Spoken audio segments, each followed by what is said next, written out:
Welcome, everyone. Today we're doing a deep dive into the Tudor era, that really dramatic period, 1485 to 1603. Yeah, England and Wales completely reshaped. And it's fascinating how it all revolves around, well, basically one family with Welsh roots. It really does. And you can't understand the Tudors without looking at what came right before, can you? No, definitely not. You've got the Wars of the Roses raging for decades. Right, that brutal civil war, Lancaster versus York, the Red Rose against the White, tearing the country apart. Until, bang, 1485. Bosworth Field. Henry Tudor, he's technically Lancastrian, defeats Richard III. Takes the crown, becomes King Henry VII. But, like you said, winning is one thing. Keeping it is another, especially after decades of fighting. So he does something incredibly smart. He marries Elizabeth of York, daughter of the enemy house. Exactly. Unites the warring families. It's a masterstroke, really. And then creates that symbol, the Tudor Rose. Merging the red and white. A visual promise of peace, So that's sort of our mission here, isn't it? To unpack this whole era. Absolutely. We'll get into the famous kings and queens, the huge religious changes. The explorers setting sail, Shakespeare's theater, even like daily life was actually like for ordinary folk. Yeah, because it's an era that didn't just change England. Its impact, well, it rippled out across the world. Okay, so let's jump in. Henry VII, he's got this throne, but it's shaky. Very shaky. So he's cautious.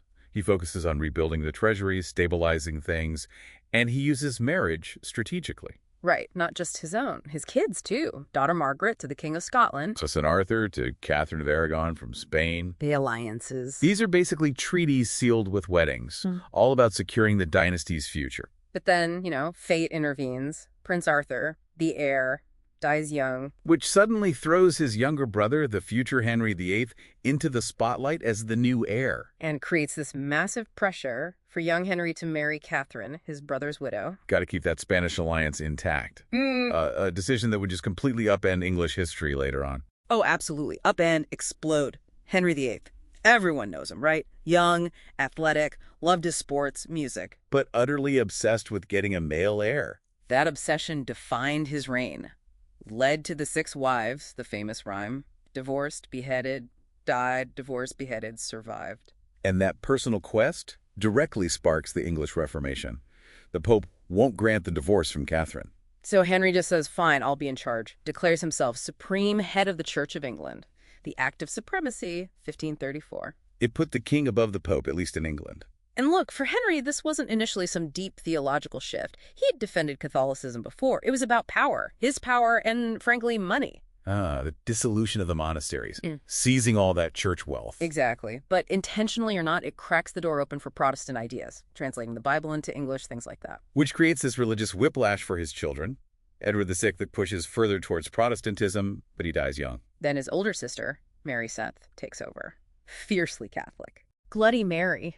Earned that nickname persecuting Protestants, trying to reverse everything. It just shows how tightly national policy was tied to the monarch's personal beliefs and, well, their will. Which leads us nicely to Elizabeth I, Mary's half-sister, inherits this incredibly divided kingdom. And she had a dangerous path to the throne herself. Yet she rules for, 45 years? Good Queen Bess. Her political skill was remarkable, wasn't it? Famously never marrying. Yeah, the Virgin Queen, married to her country. Clever way to avoid tricky foreign alliances and keep power centralized around her. And she steered that careful religious path the middle way, officially Protestant, but keeping some Catholic elements. Bringing a measure of stability, finally. And her reign, it really does become this golden age. Arts, culture flourishing, Shakespeare, Marlowe, incredible creativity. And England steps onto the world stage. Exploration really takes off. We should talk about the explorers, John Cabot under Henry VII reaching North America. Right, early days. But then under Elizabeth, you get figures like Sir Francis Drake. Circumnavigating the globe.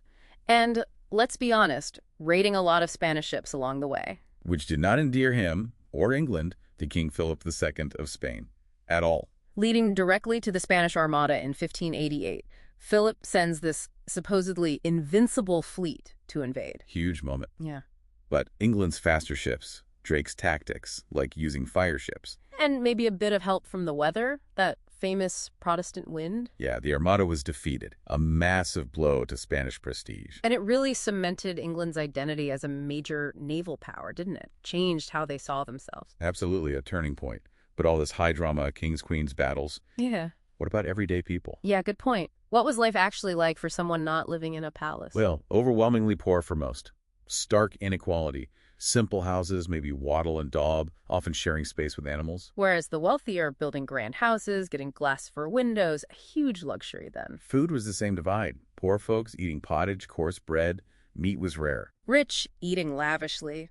Game meat, the sugar, spices, and everyone drank weak beer or ale, right? Even kids. Pretty much. Water just wasn't safe to drink generally. And clothing was actually regulated by law. The sumptuary laws, yeah. Yeah. Dictated who could wear certain fabrics, colors, basically marking your social rank on site. Purple for royalty only, that sort of thing. Wow. And childhood sounds tough. Education mainly for wealthy boys, learning Latin, often with harsh discipline. Girls learned household skills, mostly. Poor kids. Working from a young age. Apprenticeships, maybe? It was a harsh society legally, too. Public punishments were common. Oh, yeah. No real police force. Yes, So things like the stocks, the pillory, public humiliation as a deterrent for smaller crimes. And for serious crimes, Oui. whipping, branding, execution. Treason was the absolute worst, leading to, well, pretty gruesome ends. You combine those harsh laws with medical ideas that seem bizarre to us now, the four humors, disease from bad air or miasmas. It paints a picture of a world trying hard to impose order, but often brutally and based on limited understanding. Okay, so this whole huge transformative era draws to a close in 1603. Elizabeth I dies. Childless. So the crown passes not downwards, but sideways, you could say. To her cousin, James VI of Scotland. He had Tudor blood through Henry VI's sister, Margaret. Right. So he becomes James I of England, uniting the Scottish and English crowns, the start of the Stuart period. So, looking back, the Tudors really did transform England, didn't they? Absolutely. From a kingdom exhausted by civil war to a major European player. Established the Church of England, built that navy that beat the Armada. Fostered that cultural golden age, think Shakespeare.